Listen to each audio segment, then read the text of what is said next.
this is Rose Massey again with Garden to Table series that I'm doing for community partnerships. And we're working on a 3-part series right now, 3 videos. I did the first one on identifying herbs, and this one is on actually preserving herbs. So we're going to work on that. And there are various ways to preserve herbs, but today we're going to talk about drying them in the oven, which is what I do. If you have a dehydrator, that's great. I do not. So first off, of course, you'd go out and you'd pick your herbs, and you'd want to make sure that you have very nice ones. You want to wash them, make sure that they're very, very clean. If it just rained, I don't even wash them, but I might give them a little shake to make sure that there's nothing on them. And from there, I let them dry. I don't want them wet when I'm working with them, but then I'm ready to start. And the best way is if you have like a cooling rack, such as a cookie sheet rack or something such as that. And you can put a cheesecloth on it or parchment paper or paper towels. But I do not have a cookie rack like that, a cooling rack. So I use my cookie sheet with paper towels, and it works really nice. So we aren't going to waste any time because time flies. So I'm just going to show you real quick how I go about prepping after they're clean, all ready to use, how I go about prepping and getting them ready to dry. This is parsley. Of course, you probably noticed that. And what I do is, you can see I'm snipping it and trimming it so that it is fairly fine. I want it to be fairly fine. If I need to, I'll take and pull a couple pieces apart. And the reason I want it fine is I want it to dry evenly. So there's my parsley, and that's how I would do parsley. So, okay, next I'm going to show you how I do sage. Sage is a little thicker to work with. Takes a little longer to dry. If I have any damaged leaves such as that, I would take it off. But I'm going to show you real quick. This is the stem. Of course, there's another damaged leaf, so I take it off. These look very nice, so I go ahead. If I have some that are a little lower, I might bunch it up to keep them kind of together, and I trim it fairly fine. With my scissors, these are just my kitchen scissors, and that's what I do with sage. Sage has a very pungent smell. I really smell it as I'm cutting it. Actually, they all do. They smell delicious. Makes me hungry. But anyway, that's what I do with that. And then we'll go to rosemary. I'll pull off a piece of my rosemary to show you. This is a little different. It's also a tough, spiky one. And what I do is I try to take it just the edge so I'm not getting so much stem. And I try to trim it just there like that. And you can see how it looks when I'm all finished. So I'll put that one to the side and get the next one. Of course, I wouldn't mix these if I was really doing it. And my next one will be basil. I'm just going to take a stem off. Oh, there's my scissors. Basil stems can be tough. And again, you can see I have some damaged leaves. I always make sure to take anything off that I don't want to use. I'll bunch it again like that, just like the others, and start trimming.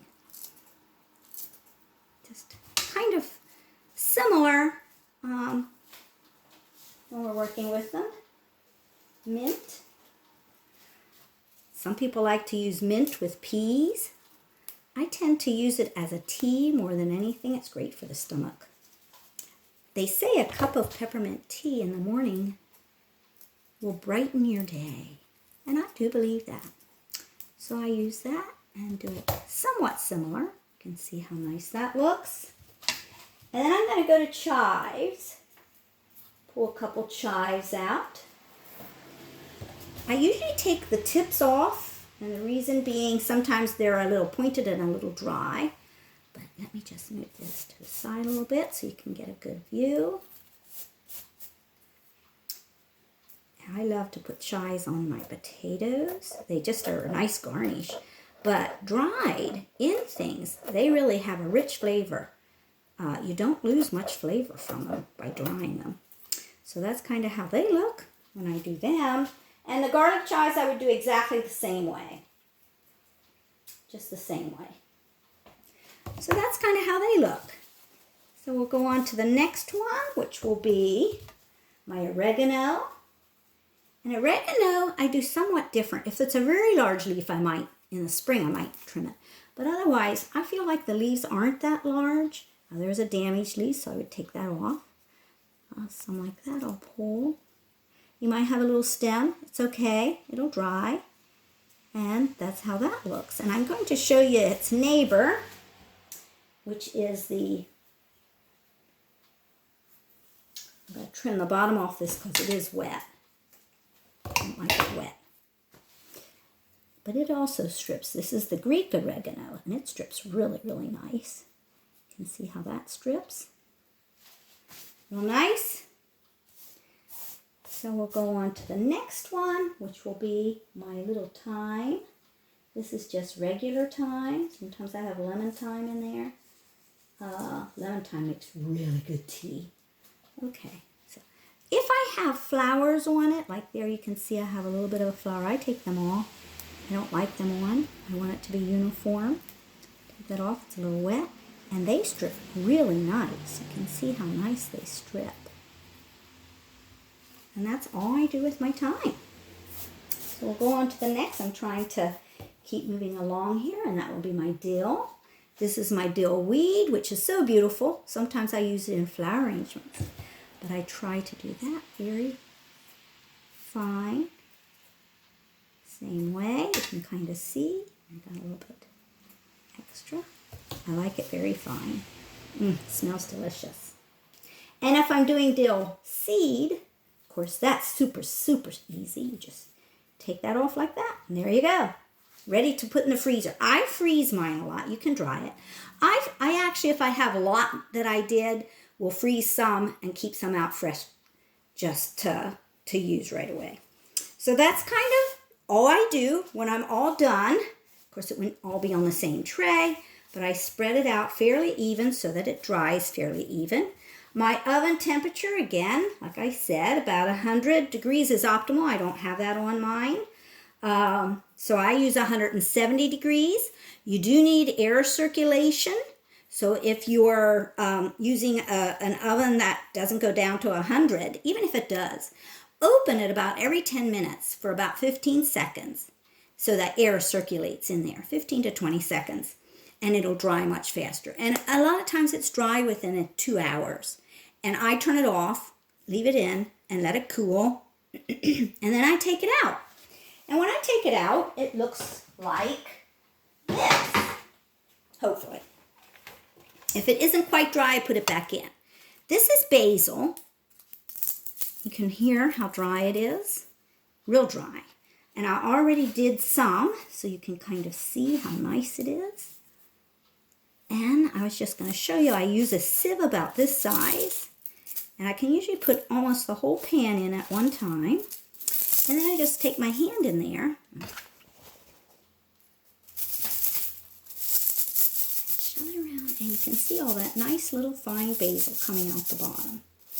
Ready to just put in its little bottle. I usually put a little piece of paper towel in there just to make sure it keeps dry. And put it in my cupboard ready to use. You can keep doing that until it's pretty well all done. And there you have that beautiful, beautiful dried basil. So that's basically when it's like that, then I just package it. And like I said, I put a little paper towel in just to keep it, or inside the lid just to keep it nice. I like using glass if possible, but sometimes I don't have enough glass, so I use plastic. But I'm going to show you a couple samples that I actually dried. This is my dill. You can see how nice and dry, and it's pretty fine. And my basil, oregano, and rosemary, all dried. Okay, I also wanted to tell you that I do have a flyer called Preserving Herbs. Tells you about harvesting them, basic methods, dehydrator, air drying, freezing, and of course freezing, and the oven drying, which we talked about, and I give you a little bit more about it on the paper. Storing them and using them, like using about 1 teaspoon for 1 tablespoon of fresh herbs. Okay, I hope this was helpful. You can always email me for the flyer, rmassey@cpartnerships.com, rmassey@cpartnerships.com. And I'd love to hear from you. I would love to share the flyer with you. And I hope this was helpful, and I hope you will be able to join us for the third video on using the herbs after you pick them out the garden. Okay, hopefully we see you then.